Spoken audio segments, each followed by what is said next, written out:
बिल्लाहिमिनश्शैतानिर्रजीम बिस्मिल्लाहिर्रहमानिर्रहीम अल्लाहुम्मा सल्लि अला सय्यिदिना व मौलाना मुहम्मदिन व अला आलिहि व सहबिहि व बारिक व सल्लिम रब्बि इश्रह ली सदरी व यस्सिर ली अमरी वहलुल उक़दतम मिन लिसानी यफ़क़हू क़ौली। मोहतरम सामीन हज़रात, अस्सलाम वालेकुम।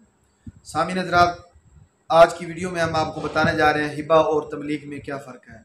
हमारे यहाँ अक्सर व बेशतर आपने सुना होगा और रोज़मर्रा ज़िंदगी के अंदर हिबा और तबलीग का टर्म्स यूज़ होता है, और बाज़ व बेशतर आपने सुना होगा कि किसी फ़लाँ शख्स ने अपनी जदाद को तबलीग कर दिया, या किसी शख्स ने अपनी जदाद को किसी एक बेटे को या बच्ची को या बेटी को हिबा कर दिया। तो इस बारे में आज हम आपको बताने जा रहे हैं कि क्या वालिदैन अपनी पूरी जदाद किसी एक बेटा या बेटी को हिबा कर सकते हैं या नहीं कर सकते। इस हवाले से हमें एक दो दोस्तों के सवालात भी मौसूल हुए थे, तो आज हम उनके सवालों के जवाब भी इसमें देंगे, और इसको वीडियो को लास्ट तक देखिएगा ताकि हम साथ साथ मैं आपसे हम रिक्वेस्ट करता हूं कि अगर आपने अभी तक हमारे चैनल सब्सक्राइब नहीं किया, आप हमारे चैनल पर नए हैं तो काइंडली हमारे चैनल को सब्सक्राइब कर लीजिए और बेल आइकन को भी प्रेस कर लीजिए ताकि हमारी आने वाली वीडियोज़ आप तक पहुँचती रहें।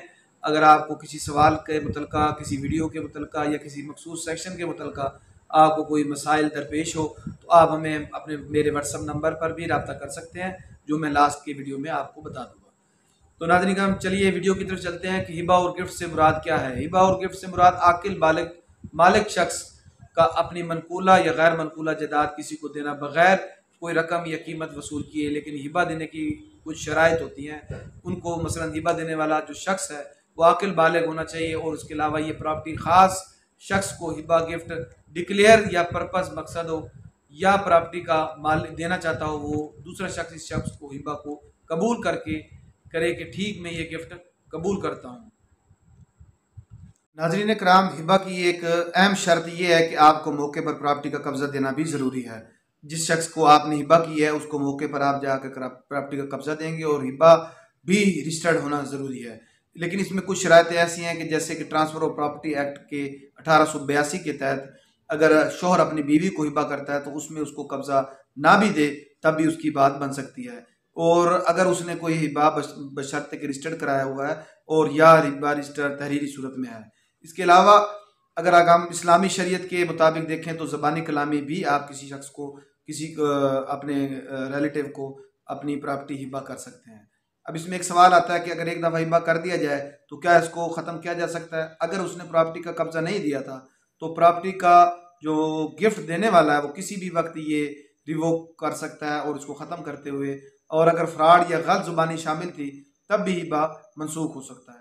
किन सूरतों में नाज़रीन कराम, इस्लाम के मुताबिक, इस्लामिक कानून के मुताबिक हिबा की 3 शराइत हैं, जिसमें से एक सादा हिबा होता है जो आपने अभी मैं जिक्र कर चुका हूँ उनका। उसके अलावा सेकंड जो होता है उसमें हिबा बिल इवज़, यानी अगर आप किसी शख्स को कोई चीज़ हिबा की है आपने तो उससे आपने उसके रिटर्न में कुछ लिया है। मिसाल के तौर पर नासिर ने या अकबर ने नासिर को कोई चीज़ प्रॉपर्टी हिबा की है तो उसने आगे से जो अकमल को दी थी, तो अकमल जो था उसने आगे उसको गिफ्ट के तौर पर गाड़ी दे दी अपनी, तो हिबा बिल इवज़ इसको कहा जा सकता है। उसके अलावा इसमें हिबा बिल शराइत होता है, कोई ऐसी आपने मुस्तकबिल के लिए कोई ऐसी शर्त इसमें रखी हो, जैसे कोई चीज़ गिफ्ट देने के बदले हिबा बिल इवज़ आपने कोई शराइत अर्ज़ को मनसूख नहीं किया जा सकता। अगर प्रॉपर्टी की हैबत तब्दील कर दी गई हो तो प्रॉपर्टी या महंगी होगी तब भी हिबा मनसूख नहीं किया जा सकता। मसलन उस प्रॉपर्टी की अगर वैल्यूएशन बढ़ भी जाए फ्यूचर में तब भी आप उस हिबे को मनसूख नहीं कर सकते। अब हम जिक्र करते हैं हिबा और तबलीग में क्या फ़र्क है। हम अगर किसी गैर शहवारिस के हक़ में कोई चीज़ अगर ये हिबा होता है तो शरई वारसान को हिबा करना तबलीग कहलाता है, यानी बाप अपने बेटे और बेटी को कोई चीज़ हिबा कर दे तो तबलीग कहलाई जाएगी। अब इसमें एक और सवाल आता है कि क्या वालिदैन किसी को अपने तमाम जायदाद हिबा कर सकते हैं। कानून में कोई ऐसा कदगन नहीं है कि एक शख्स ने अपनी ज़िंदगी में किसी को भी अपनी ज़मीन हिबा कर सकता है, लेकिन आला अदलिया ने करार दिया है कि शरई वारसान को नज़रअंदाज करके किसी दूसरे को गिफ्ट करना गैर कानूनी व गैर शरई है। इस पर केसला है 2016 SCMR है 1596 पेज है इसका, सुप्रीम कोर्ट की अथॉरिटी है, इसमें क्लियरली तौर पर उन्होंने वाज़ह किया है। उसके अलावा इसमें एक और सवाल पैदा होता है, क्या वालिदैन एक बेटा बेटी को अपनी जायदाद ज़मीन हिबा कर सकते हैं और बाकी को नज़रअंदाज कर सकते हैं। अब इसी बात को हम क्लियर करते हैं, बिल्कुल कर सकते हैं, लेकिन ज़मीन के मालिक वो है और एक मालिक को ये इख्तियार मिला हुआ है कानूनन और शरन कि वो अपनी प्रॉपर्टी जिसको चाहे मर्जी दे दे। गिफ्ट या हिबा को अदालत में चैलेंज नहीं किया जा सकता, बशर्ते कि अगर वालिदैन ने अपनी मर्जी के मुताबिक इसको किया है। दूसरा, इसमें एक और भी कंडीशन आ जाती है कि अगर वालिदैन ने मरगुल मौत के करीब या बुढ़ापे की उस सूरत में जब उन पे ज़ईफ़ी तारी दी या उस स्टेज पर आकर ऐसा कोई हिबा किया तो अदालत में चैलेंज हो सकता है इस ग्राउंड पर कि गिफ्ट मिलने वाला बेटा या बेटी ने शायद फराड के जरिए या वालिदैन की ज़ईफ़ुल उम्री का फ़ायदा उठाते हुए धोखे के साथ ये हिबा करवाया है। अगर आप ये बात कोर्ट में साबित कर देंगे तो यकीनी तौर पर वो जो हिबा वाला इंतकाल होगा वो मनसूख हो जाएगा। तो नाज़रीन इकराम, हमने कोशिश की है इस वीडियो के अंदर आपको मुख्तसरन बताने की कि हिबा और गिफ्ट, तबलीग और हिबा में क्या फ़र्क है। तो अगर आपको वीडियो से रिलेटेड कोई बहम हो तो मेरा व्हाट्सअप नंबर है 03017596 304। आप मुझ पर रब्ता कर सकते हैं। और फिर लास्ट में आपसे वही सजेशन आपको देंगे कि अगर आपको कोई भी लीगल मैटर होता है तो आप कौंसल से रब्ता कीजिएगा। और एक कौंसल ही ऐसा शख्स है जो आपको इन मसाइल से छुटकारा दिला सकता है और आपका मामन साबित होता है, क्योंकि वो एक कौंसल एक प्रोफेशनल वकील है और उसको बाकायदा इस लेवल से उसने इस बारे में अपनी प्रोफेशनलिटीज़ के मुताबिक इस बारे में वो स्पेशलिस्ट है और वो आपको कोर्ट को असिस्ट करने में मावन अहम किरदार अदा करता है। तो इसलिए अगर आपको कोई भी ऐसा लीगल मैटर होता है या कोई इदारा आपका लीगली मैटर हल नहीं कर रहा था जो कि कानून व आइन के मुताबिक उसको करने का वो पाबंद था, तो तब भी आप अपने कौंसल से रब्ता कीजिएगा और कानून का रास्ता अख्तियार कीजिएगा और हमेशा कानून के रास्ते के ज़रिए आप दाद रसी लेने की कोशिश कीजिएगा। उसके साथ साथ मैं आज के सवालात को भी थोड़ा सा मद्देनज़र रख लेता हूँ। कुछ दोस्तों ने हमसे सवालात किए थे तो उन सवालात को भी हम इसमें डिस्कस करते चलते हैं वीडियो में, ताकि हमारे सवालों का जवाब भी आपको मिल जाए। तो उन दोस्तों की तरफ से मैं बहुत शुक्रगुजार हूँ, उन दोस्तों का जो हमारी वीडियोज़ को देखते रहते हैं।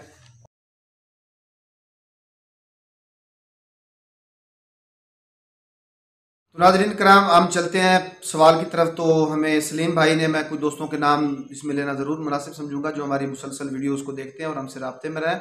शेखोपुरा से उन्होंने सवाल पूछा था हमसे कि क्या मुलजिम 342 के बयान को इतराफ़ी बयान के तौर पर समझा जा सकता है। तो हाँ, अगर मुलजिम तस्लीम कर लेता है कि इसने जुर्म किया है तो इसे इतराफ़ी बयान समझा जा सकता है। उसके अलावा एक और सवाल दोस्त ने किया था कि अगर कोई शख्स जो चश्मदीद गवाह हो लेकिन पुलिस ने इसे गवाह ना बनाया हो तो इस गवाह बनाने का क्या इलाज है। तो इसका जवाब यह है कि अगर कोई शख्स चश्मदीद गवाह है पुलिस का तो उसका नाम गवाह के कैलेंडर में नहीं है तो आप सेक्शन 540 के तहत पहले दरख्वास्त दायर करके और उसको ट्रायल में गवाह बना सकते हैं। उसके अलावा अगर फौजदारी, एक और दोस्त ने सवाल पूछा था हमसे जो सिविल क्रिमिनल के हवाले से था कि अगर फौजदारी केस में सबूत की वजह से कोई चीज़ छूट जाती है तो उसको बावजह सबूत के छूट जाने से उसका क्या होगा। तो फौजदारी केस में इसमें ये होता है कि अगर फौजदारी केस में सबूत को बावजह हमेशा इस्तगासा पर होता है बाहर, लेकिन इस कायदे में कुछ इस्तिस्ना भी मौजूद हैं जो कि जैसा कि सेल्फ डिफेंस है, पागलपन है या कि चेक की बेइज्जती है, अगर इन केसों में सबूतों की वजह से मुल्ज़मान पर असर पड़ता है। तो नाज़रीन इकराम, तीसरा हमारा इसमें एक और दोस्त ने सवाल पूछा था कि अगर गैर कानूनी तसर्रुफ का तरीक़ाकार क्या है। तो सेशन जज के सामने, सेशन जज के कोर्ट के सामने गैर कानूनी डिस्पोजिशन एक्ट 2005 की सेक्शन 3, 5 और 7 के तहत शिकायत दर्ज करवाई जा सकती है। अगर उसके अलावा उसने बताया था कि अगर एक और दोस्त ने सवाल पूछा था कि चलान और FIR में क्या फ़र्क है। तो नाज़रीन इकराम, 154 के तहत जो FIR होती है वो दर्ज होती है और 173 के तहत चलान होता है वो रिपोर्ट सबमिट बाद में कराई जाती है। सबसे पहले फर्स्ट FIR होती है, फर्स्ट इन्वेस्टिगेशन रिपोर्ट, उसके बाद आपका वो जो इन्वेस्टिगेशन होती है, इन्वेस्टिगेशन के बाद अगर आपको उसमें गिल्टी साबित होते हैं तो आपसे बरामदी वगैरह होती है जिसमें वो रिमांड का ड्यूरेशन होती है और रिमांड ड्यूरेशन के बाद चलान रिपोर्ट होता है। आप जब जुडिशल चलान हो जाते हैं तो उसके बाद बाद दफ़ा पुलिस एहलकारान नामुकम्मल चलान अदालत में पेश कर देते हैं या उसके बाद वो मुकम्मल चलान भी कभी कभी जब मुकम्मल आपका कंटिन्यू हो चुका है और कंक्लूड हो चुका है ट्रायल मुकम्मल वो इन्वेस्टिगेशन, तो वो आखिरी ज़िमनी लिखने के बाद आपका चलान सबमिट कर देता है 173 के तहत CRPC की तरफ। तो नाज़रीन इकराम, हमने कोशिश की है कि इसमें आपको मुख्तसरन बताने की। अगर आपको फिर भी कोई बयान होगा तो हमसे दोस्त रब्ता कर सकते हैं या कमेंट सेक्शन में अपनी राय का इजहार कर सकते हैं। इसके अलावा हमें एक छोटा सा और सवाल पूछा था सिविल के हवाले से कि आर्जी हुक्म के ख़िलाफ़ क्या इलाज है। तो आर्जी जो इंटरम आर्जी हुक्म होता है उसके ख़िलाफ़ कोई इलाज नहीं है। उसके अलावा एक और दोस्त ने सवाल किया था कि क्या फैमिली कोर्ट को ये इख्तियार है कि वो देखभाल का अबूरी हुक्म दे या ना दे। और दोस्त की तरफ से सवाल ये मसूल हुआ था नाज़रीन कराम कि क्या किसी शख्स पर फ़र्द जुर्म आयद की जा सकती है अगर इसका नाम चार्जशीट पर प्रोविजन में नहीं है। तो कोई भी शख्स जो सेक्शन 190 के तहत मजिस्ट्रेट को एक एप्लीकेशन दे सकता है कि वो जुर्म में तरमीम इंचार्ज के उन्वान की CRPC नोटिस ले और मुलज़िम पर फ़र्द जुर्म आयद करे, और मज़ीद ये कि इसके तहत फराम की गई हैं जो मालूमात 190 के सेक्शन में है। और अगर पुलिस की तरफ से हतमी रिपोर्ट किसी शिक के तहत पेश की जाती है तो उसमें 173 CRPC के तहत होती है। और उसमें एक और दोस्त ने सवाल किया था कि अपील क्या होती है। तो अपील के बारे में ये होता है कि अगर कोई जजमेंट हो जाती है, कोई फैसला हो जाता है, उस फैसले के खिलाफ जब आप आला अदलिया के पास जाते हैं तो उसमें आप अपील फाइल करते हैं, तो उसके पास आपके पास राइट है। दूसरा ये कि कोई एक और दोस्त ने शख्स सवाल किया था कि क्या जुडिशल मजिस्ट्रेट मुकदमे की समाअत के दौरान भी किसी वक्त मुलजिम को बरी कर सकता है। तो आर्डर के खिलाफ अगर वो कर दे तो उसमें अगर वो 249A के तहत किसी शख्स को बरी कर देता है कोर्ट, तो आपके पास क्या दादरसी है।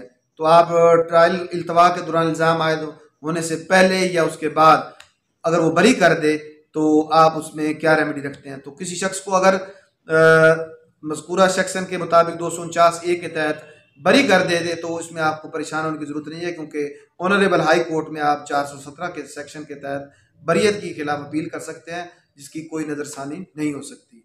तो नाज़रीन इकराम, हमने इसमें सवालों के जवाबात मुसलसल लेते रहते हैं और हर वीडियो के अंदर लास्ट में आपके सवालों के जवाब देते हैं। अगर आपको भी किसी मामले के मुतल्लिक़ सवाल आपको चाहिए, दरपेश हो, तो हमें इस आगाह कीजिएगा और हम इंशाअल्लाह ताला भरपूर कोशिश करेंगे कि आपको सवाल को जवाब दे दिए जाएँ। इसके साथ साथ मैं आप तमाम दोस्तों से इजाज़त चाहूँगा। अल्लाह ताला आप तमाम दोस्तों को, आपकी फैमिली मेम्बरान को अपने हिफ्ज़-ए-मान में रखे। पाकिस्तान जिंदाबाद।